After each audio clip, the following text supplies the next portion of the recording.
Hello and welcome to another marvelous video. I'm your host Will, and today we're heading back to James Cameron's Pandora for a closer look. So close, we're going to be going over the Eywa, the living consciousness of the planet Pandora.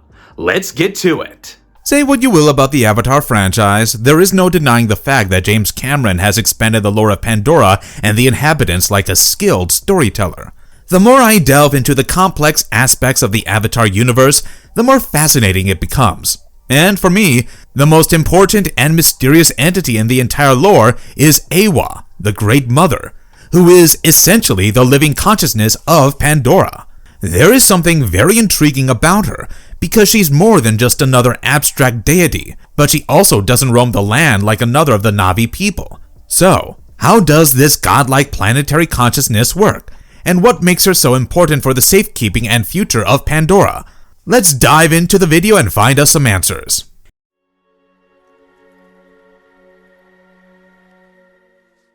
Can we consider Eywa to be a god in the traditional sense? I find this to be a rather tricky question to answer, simply because of the nature of Eywa. While it is easy to tag her as the god of Pandora, and she does have certain godlike characteristics, I don't think she can be dubbed as a god, at least in the traditional sense of the term. She is not the omnipotent being that we imagine existing somewhere beyond the cosmos, and Eywa's planetary consciousness is more accessible and tangible. The best way to describe Eywa is probably what her existence really means. If you can imagine every plant, root system, flora and fauna of the entire Pandora ecosystem interconnected through electrochemical signals, the collective connection that acts like a planetary brain is Eywa. It has been revealed in the movies that the flora of Pandora has created an actual neural network through their root systems. These roots can transmit signals to each other, similar to how neurons fire in a human brain. In the first film, Dr. Grace Augustine pointed out that the plants of Pandora possessed an integrated system with a unified consciousness. I consider this system to work like computer servers that store vast amounts of information and memories. The collective consciousness of this elaborate system is Eywa, and I have never heard of a similar definition of a god. So let us refrain from calling Eywa one. Also, let us not make the mistake of thinking that Eywa is some unconscious automated response system because she is genuinely aware. She possesses a meta-consciousness, and the Na'vi leaders often talk about the Great Mother being aware. This means that Eywa can make decisions and moral choices, and it is almost like a supernatural entity who is more capable and mentally powerful than the Na'vi people.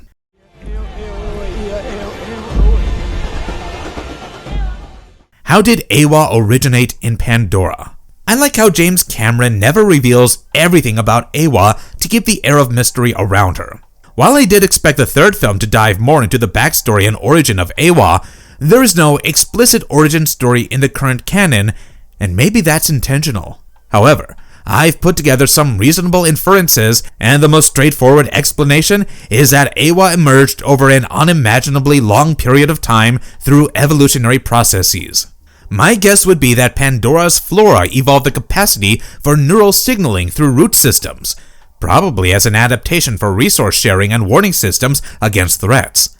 As this network became denser and more complex over millions of years, something remarkable happened, and the network achieved a critical threshold of complexity where consciousness itself emerged. This can be viewed as something similar to how consciousness emerges from the individual neurons in a human brain.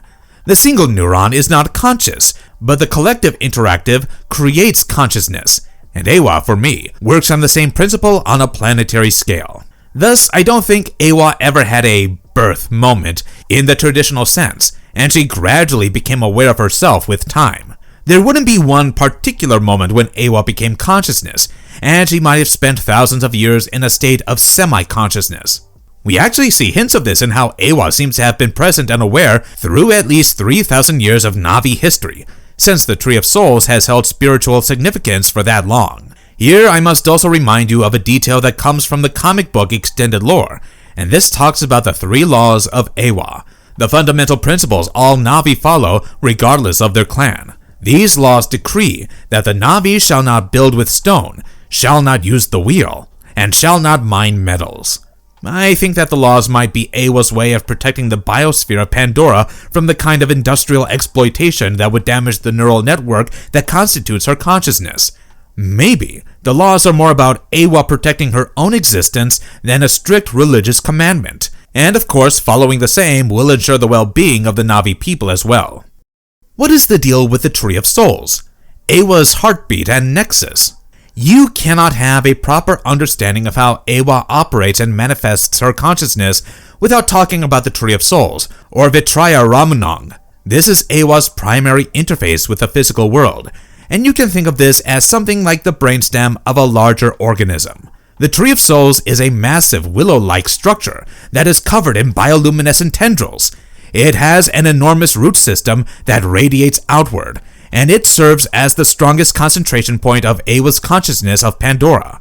When the Na'vi connect their neural cues to the Tree of Souls, they are directly interfacing with Eywa's consciousness through the densest nexus of her neural network. I find it fascinating how the tree responds in those moments. Its tendrils pulse with light, the ground trembles, bioluminescence spreads through the surrounding plants, and it's like watching a planetary consciousness directly communicate and respond to individual beings. As Grace had theorized, the Tree of Souls could be Eywa's main brainstem given how interconnected it is with the rest of the network. We have seen the Tree of Souls being used for momentous occasions like healing, communing with ancestors, petitioning Eywa for guidance, expressing gratitude, etc. However, the most important use of the Tree of Souls is during the consciousness transfer ceremonies. When Jake undergoes his permanent transfer from his human consciousness to his avatar body, the entire Na'vi tribe gathers around the Tree of Souls.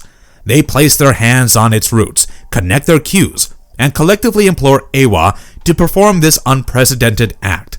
Eywa goes ahead with it and permits the transfer, where she essentially uploads Jake's human consciousness and downloads it into his avatar body permanently. This also shows that Eywa can manipulate consciousness and move it between different neural substrates. According to the avatar lore, the Tree of Souls has held spiritual significance for the Na'vi people for at least 3,000 years, and this is another hint of how long Eywa has been aware of herself and in contact with the Na'vi. How does Eywa operate, and what are the true powers of this entity?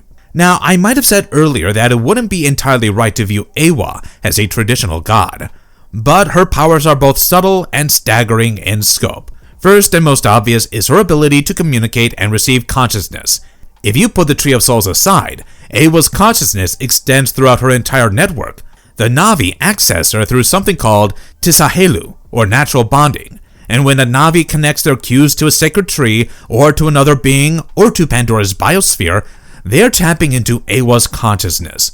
This connection allows them to receive guidance, access memories of ancestors, and commune with Eywa herself. But this is bidirectional, and Eywa can also receive and understand what the Na'vi people are experiencing and feeling. She can process information about threats, intentions, and emotions across her vast network. Another major power of Eywa that I find remarkable is her control over flora and fauna of Pandora.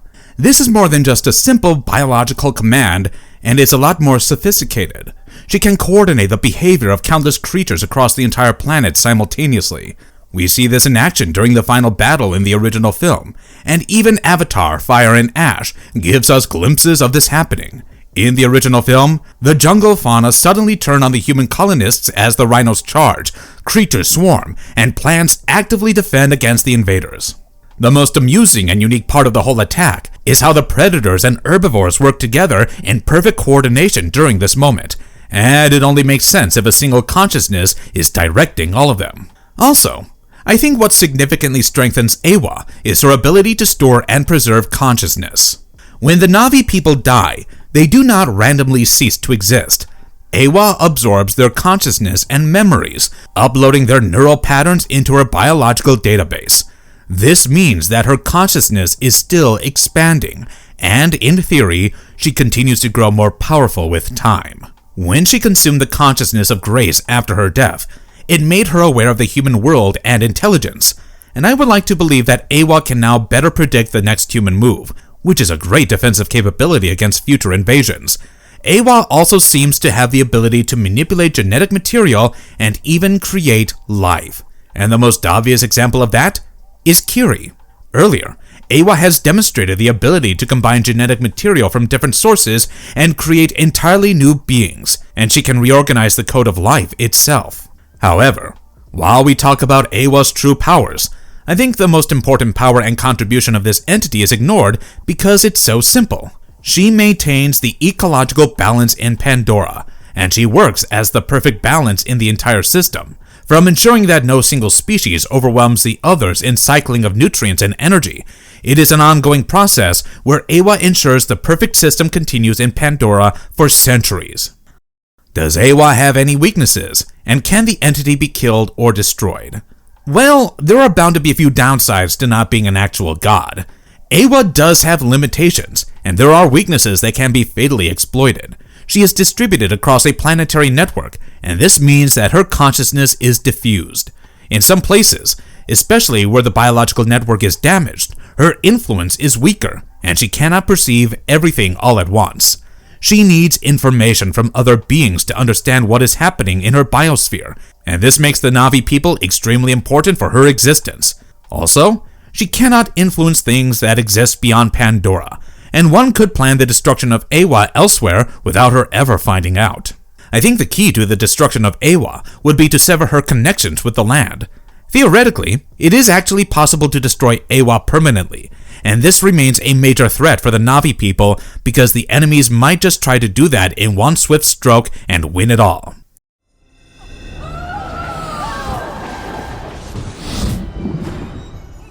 Can Eywa reproduce? What is her connection with Kiri? This is a question that has been bothering me ever since I first figured out everything that seemed unique about Kiri and her ways. Let me explain why Kiri is so extraordinary and why, frankly, she might be the most important character in the entire Avatar saga moving forward. Kiri was born from Grace Augustine's Avatar body, and here's the thing. Grace had been dead for years when Kiri was born. Grace's consciousness was integrated into Eywa's network, yes, but her Avatar body had no human consciousness inhabiting it.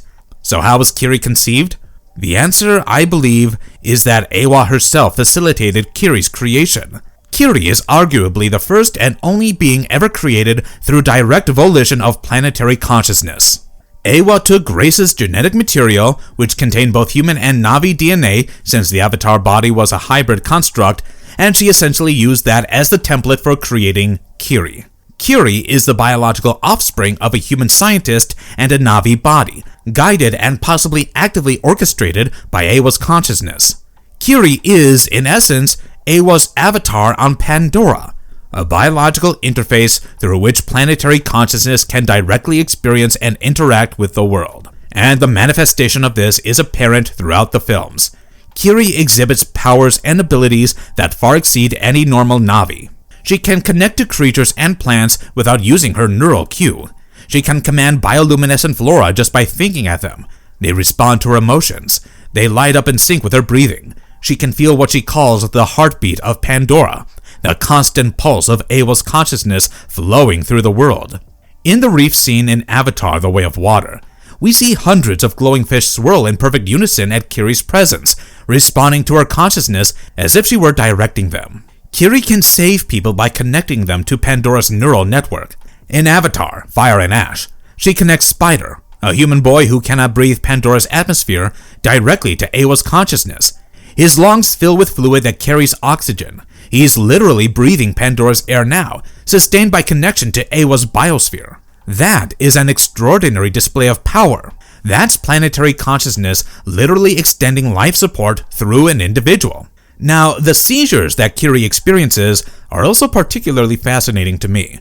When Kiri connects to the Tree of Souls or other major nodes of Eywa's consciousness, she sometimes goes into convulsions, periods where her body experiences what looks like epileptic shock.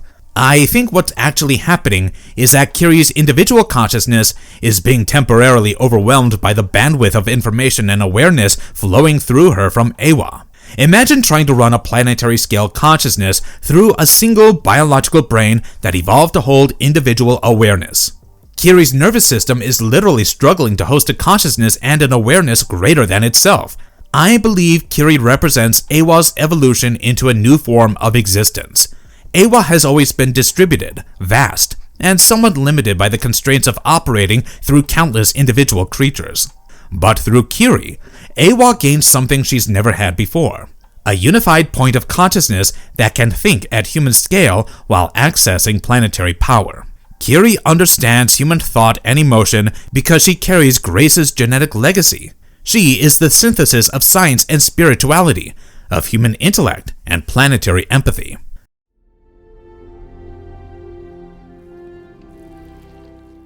The Ash People and the question of Eywa's justice. Where did things go wrong? If you've watched Avatar: Fire and Ash, you already know about the Mankwang clan, or the Ash People have renounced Eywa, and they have their reasons. During their time of greatest crisis following a volcanic eruption, they called out to Eywa for help, but the Great Mother did not intervene. They felt betrayed and abandoned, and eventually turned their backs on Eywa, resorting to a violent way of life. But the real question is, why didn't Eywa intervene, and what happened to her sense of justice here? While there might not be a definite answer here, I think Eywa doesn't have complete control over geological processes. Also, she might have viewed the catastrophic event as a part of the natural cycle of life and death and chose not to intervene. Another possibility is that her consciousness was damaged and she never found out about the perils of the Ash People in time to help them out in some form. Regardless of the reason, the event does raise questions about her sense of justice, and maybe we'll see more about this in the upcoming Avatar movie after a few years. All in all, there is no doubt that Eywa is one of the most important things in Pandora, and even though the Great Mother lurks in the background, she is the one pulling the strings. Do let me know in the comments below what you think of this unique entity, and also share your thoughts on her future narrative in the franchise.